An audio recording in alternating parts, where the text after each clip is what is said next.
Soledad O'Brien was filling in for Anderson Cooper on CNN. She was accused of having a liberal bias. So there were two different... Oh my God, no! Yeah.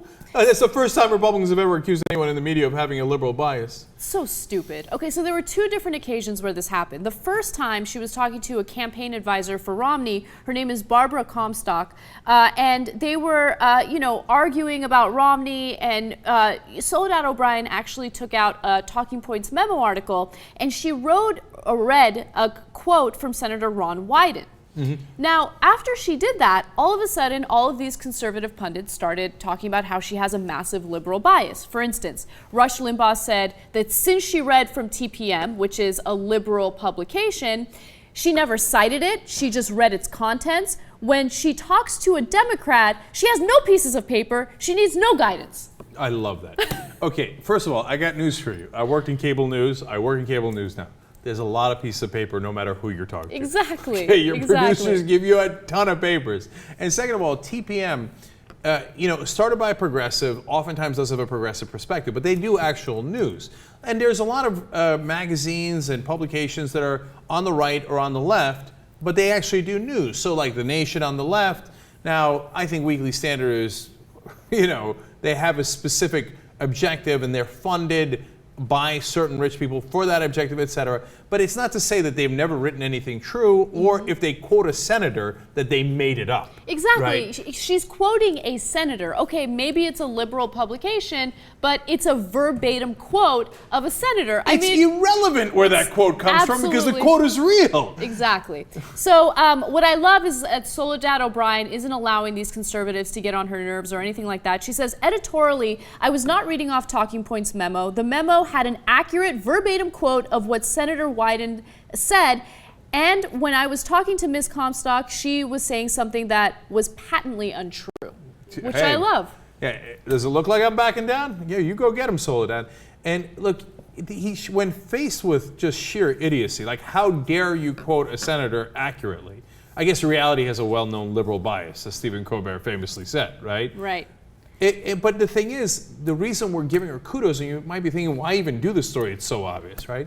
Is because this is exactly how they have gotten the press to back down for 30 years now. Because the minute you say bias, they go, oh my God, and there's panic, and the executives panic, and the producers panic, right, and everybody panics. Now look, CNN is responding to it, but at least in this case, I love it that they're not backing down. Yeah, I love the fact that they're not backing down, because it's been this intimidation from conservatives that's led, the mainstream media to back down on everything. Like, they're just so afraid to be criticized. But then there was another situation, and this situation involved former New Hampshire Governor John Sununu. And they were talking on Tuesday about Medicare, and they got into a bit of a debate about it. And basically, Soledad O'Brien wasn't backing down. Let's watch. The Ryan plan, what Mitt Romney. Well, let me just read you a quote. No, hang on. But it isn't. Well, you guys keep wanting to say it, and I'm telling you, it's not. Then let me read you a quote from Mitt Romney. This is from Ryan Liz's article in the New Yorker, which was about 2 weeks ago. He said this on March 20th in Chicago. I'm very supportive of the Ryan budget plan. He said, I think it would be marvelous if the Senate were to pick up Paul Ryan's budget and adopt it and pass it along to the president. That sounds like a lot of support. Am I wrong? It's support for the concepts that are in the Ryan plan, but Mitt Romney, for 6 months, has had on the table his package, his plan, and his approach for dealing with Medicare. And if all you want to do is keep repeating the garbage that comes out of the White House, then you got a problem. Oh, no, he don't like that. Okay, now I love that because she literally quoted Mitt Romney, literally, right? Yes. He turns around and he's like, that garbage coming out of the White House. Yeah. But wait, she quoted from the mouth of Mitt Romney, right? They hate reality. So it gets even more heated because Sununu did not like to be questioned. He didn't like to be challenged. So here's what he had to say to Soledad O'Brien. Let's watch. Telling you what it says. Put an I've Obama read it bumper several sticker times. on your forehead when you do this. All right, no, but look, that's he's a bully. And first of all, he's used to never being challenged. What do you mean? I'm doing my stupid talking point where I lie to the media and I get away with it for the last 30 years. Why all of a sudden are you asking me a follow-up question? And that's my main point here. I told you this earlier. I think CNN is changing a little bit. I mean, it's just a tiny little bit of a shift.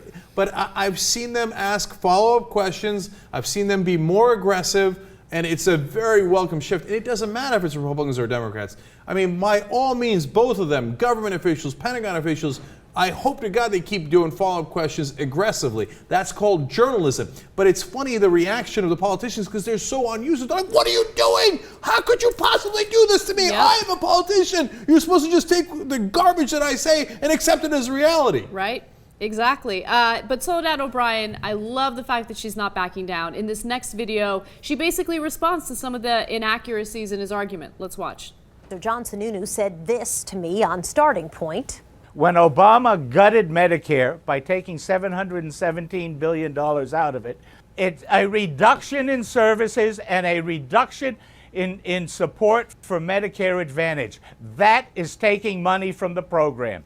But where's this idea that the president's health care plan guts billions of dollars from Medicare coming from? A Congressional Budget Office report says if so-called Obamacare were repealed, spending for Medicare would increase by an estimated $716 billion over a 10-year period. But that same CBO report says keeping Obamacare would not mean a $700 billion decrease in Medicare funding. So while we here at Starting Point always enjoy a healthy, even if at times heated, debate, when it comes to the facts, we like to hold all our guests accountable, including Governor Sununu. All right, you go get him. Look, Congressional Budget Office is nonpartisan. The Republicans quote it all the time when they come out with figures that they like. So now in this case, they've done this trick that she mainly explained there.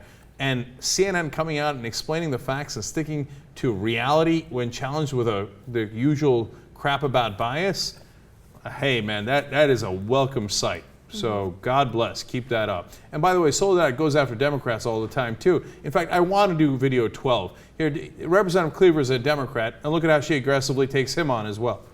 But you cannot tell me that if, in fact, we were talking about Mitt Romney saying a line like that, right? If we were, in fact, discussing that, and the quote was, he wants to put you all back in chains, and that was part of Governor Romney's speech, that people would not be going crazy and crying about race baiting and talking about tone and tenor and coded language. I think we would, wouldn't we? I'm not sure. I think it depends on the context. Our reporting shows, however, hold on, let me just stop you for a second, though, because our people who were there said actually the audience was divided similarly to how Danville's divided. Roughly 50-50 is the demographics in Danville, white to black, and that's what we are told was the makeup of the crowd as well. Roughly half that crowd was African American. When we talked back in June, you were talking about, I think it has some kind of a smell to it, talking about the contempt charges for Eric Holder, right? Well, you said back in May there was a concern about ethics probes of black lawmakers, and you were speaking about codes, you know, well, there's nothing spelled out, but we have a concern, and yet it seems to me like everybody turns the other way when, you know, similar things could be highlighted here. Wow. Yeah. Now, I love the juxtaposition of the Republican reaction and the Democratic reaction on being challenged, because you can tell Representative Cleaver is totally unaccustomed to it, too. He's constantly looking at the camera like, I know there was edits there, but he's like, wait, what's happening here? I thought I was on CNN. Right? Why are they asking me tough questions? So, and Sununu's Republican reaction is, you goddamn biased lady! And Democratic reaction is like, oh no. Like, what's happening here?